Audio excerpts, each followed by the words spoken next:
está pasando en los Estados Unidos con la economía actual? Vamos a hablar un poco sobre ese tema. ¿Qué está pasando? ¿Por qué la inflación llegó a estar tan alta? ¿Por qué las tasas de interés comienzan a subir? ¿Qué deberíamos esperar en las próximas horas, meses? Y también, ¿cómo deberíamos prepararnos para poder enfrentar una posible recesión? De todos esos temas vamos a estar hablando y analizando un poco para poder entender el panorama en que estamos y también el que viene en un futuro cercano. Es importante que podamos ver esto por etapas. Primero, vamos a abordar el tema de la inflación. ¿Por qué llegamos a una inflación de 8.6% en los Estados Unidos? Una cifra que no se veía desde hace 40 años atrás. Tiene una consecuencia, no es de un día para otro que se llegó a una inflación tan elevada. Y para poder llegar a este punto, tenemos que retroceder el tiempo e irnos al 2020, cuando apareció algo que nadie esperaba, como lo fue la pandemia. Todos sabemos que en esa época se paralizó el mundo, la economía se detuvo y decreció, por supuesto, y de esa manera pues hubo un retroceso increíble, tanto en las grandes potencias como a nivel global. Después que se aprueban las vacunas, que ya se abrió la economía nuevamente y comenzó el sector productivo a andar otra vez, la economía se fue estabilizando poco a poco, progresivamente, como habitualmente sucede cuando hay una crisis económica. Todo es progresivo. Pasó el 2020, llegó el 2021 y había muchos signos positivos en la economía. De hecho, el cierre del 2021 mostró señales de crecimiento en la economía de Estados Unidos. Luego llegamos al 2022, pero se agregaron dos ingredientes que nadie esperaba. Número uno, el presidente de Rusia comenzó a dar indicios de que quería hacer una intervención o una invasión a Ucrania. Sin embargo, los países se dieron la vista gorda, se quedaron sin hacer absolutamente nada, solo como espectadores, y pues Putin aprovechó esa oportunidad, viendo la vulnerabilidad de Ucrania y de pasar a ejercicios militares en las fronteras, tomaron la decisión de invadir el territorio, lo cual inició una guerra, por supuesto. Pero con lo que no contaba Rusia era que ese país se iba a defender a capa y espada y no les puso el camino tan fácil. De hecho, 3 meses después todavía estamos viendo que la guerra continúa y la resistencia de Ucrania ha sido mucho más fuerte de lo que se esperaba. ¿Y cómo hacen presión los países que ahora sí quieren hacer algo por acabar esa guerra? Bueno, lo primero que hacen es sanciones. Aplican sanciones económicas a Rusia para poder tratar de frenar la guerra o la invasión.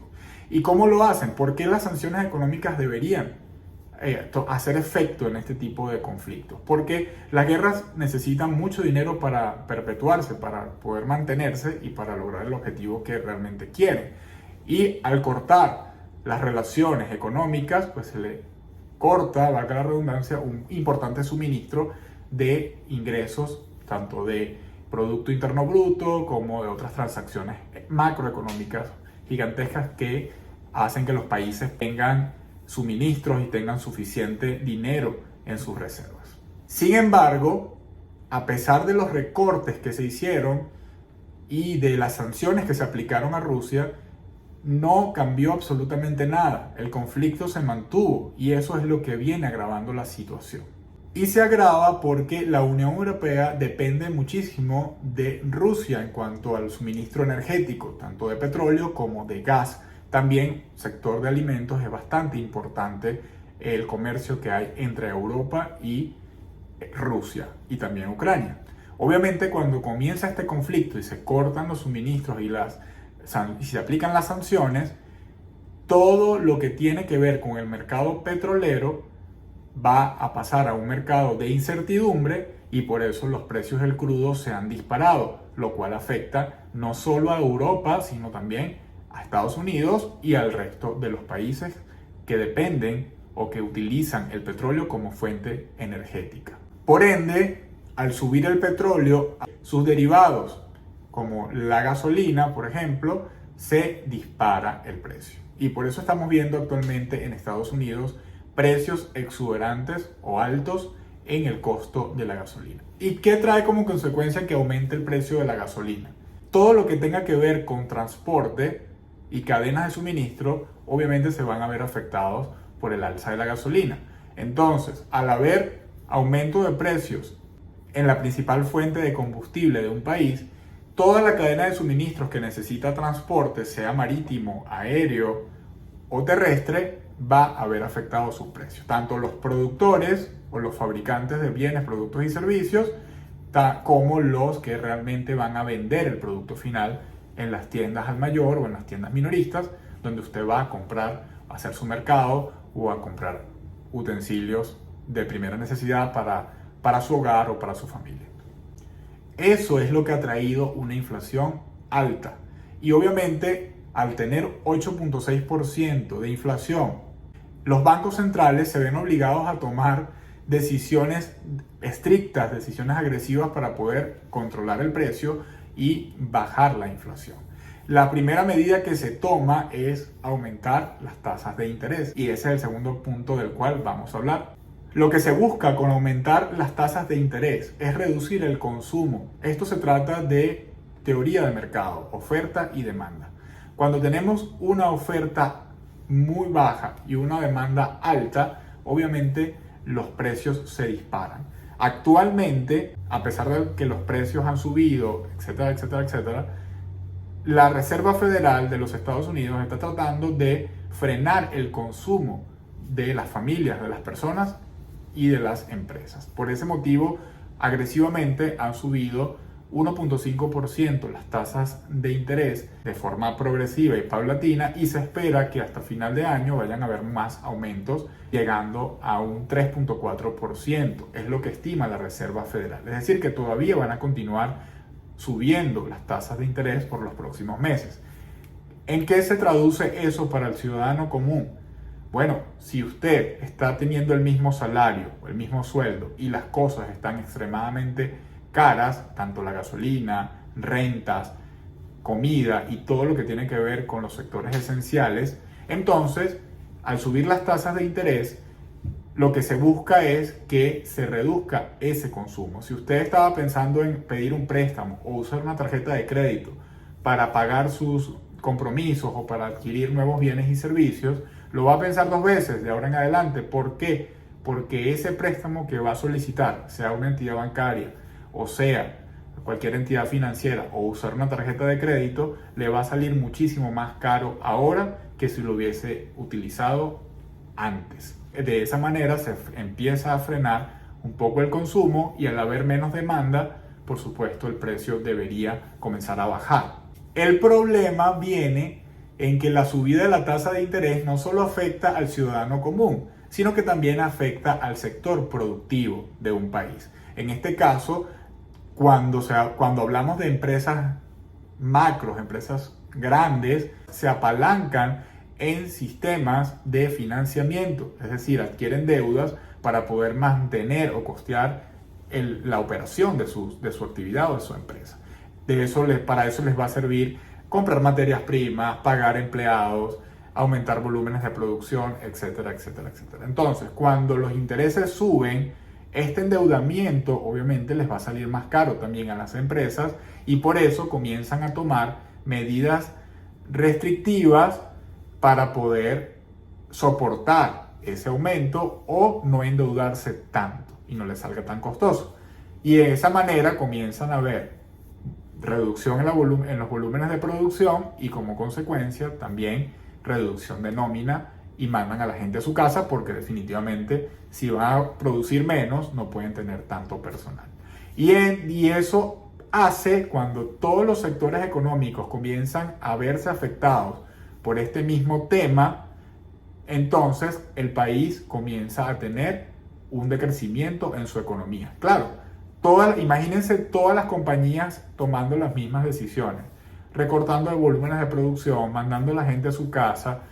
Las compras se disminuyen porque la demanda bajó y no pueden tener demasiado producto en inventario, porque eso les sale más costoso e incluso puede traerles pérdidas. Entonces ellos obligatoriamente tienen que bajar los precios, tratar de salir de toda la mercancía que tienen en inventario y bajar los volúmenes de producción.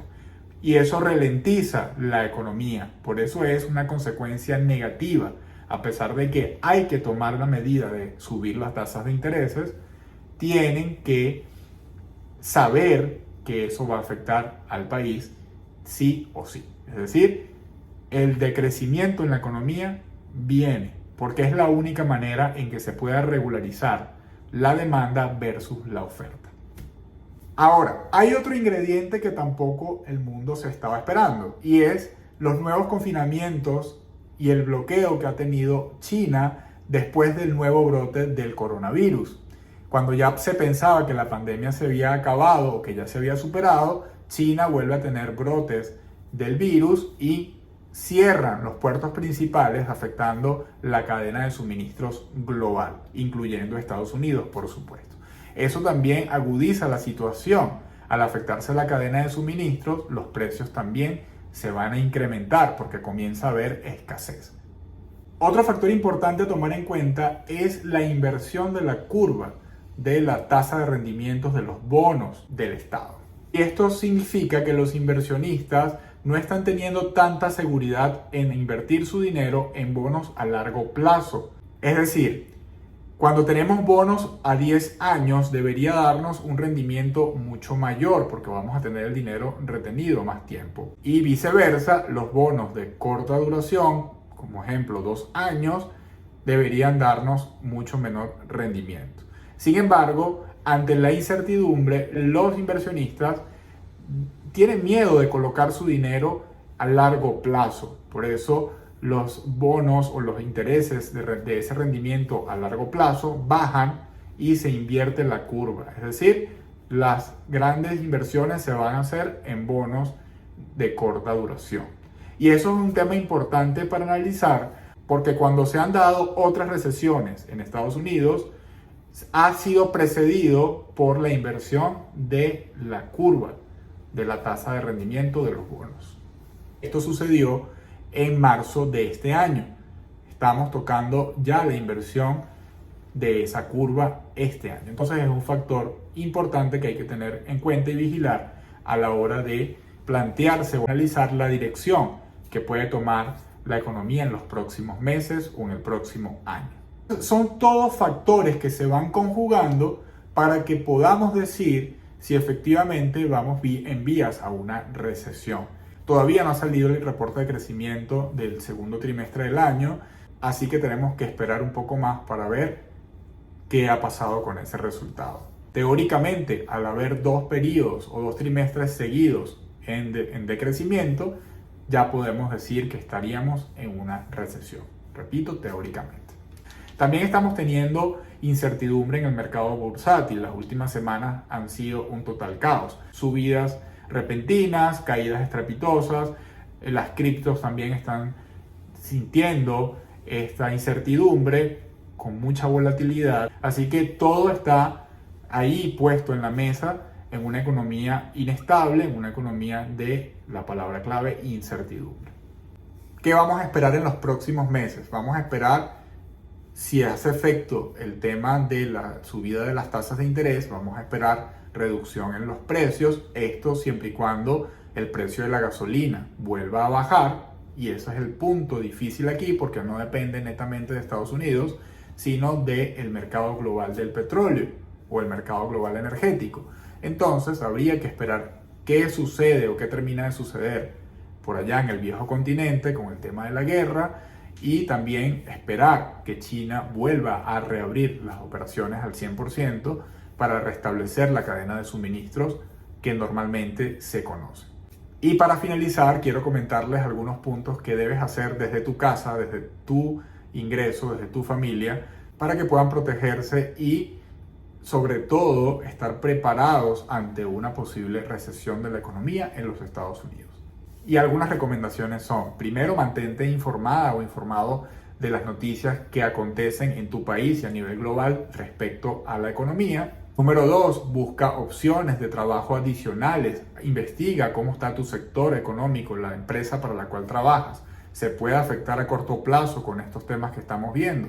Busca un segundo empleo, busca también una forma adicional de generar ingresos pasivos, incluso ingresos desde tu casa, que te permitan tener un respaldo en caso de que tu empresa decida prescindir de tus servicios. Número 3, tienes que hacer una evaluación de tu economía. Tienes que revisar tus activos, ver cuánto dinero tienes en tus cuentas bancarias, crear o dejar una reserva para un fondo de emergencias que cubra de 3 a 6 meses de gastos fundamentales, y si no los tienes, pues comenzar a realizar simplificación en tus gastos para que puedas ir haciendo ese colchón, esa bolsa para emergencias. Y por último, trata de no endeudarte. Si tienes deudas, sal de ellas lo antes posible, porque finalmente te va a salir mucho más caro pagar tus créditos o tus financiamientos. Pero si no tienes deudas importantes adquiridas, no lo hagas. No es momento para endeudarse. Y bien, espero que este pequeño resumen y análisis les pueda servir, les pueda ayudar. Y bueno, esperamos que las cosas cambien para mejor y que no lleguemos a una recesión económica. Pero en caso de que llegue, ya estemos preparados o por lo menos advertidos de lo que puede pasar en los próximos meses.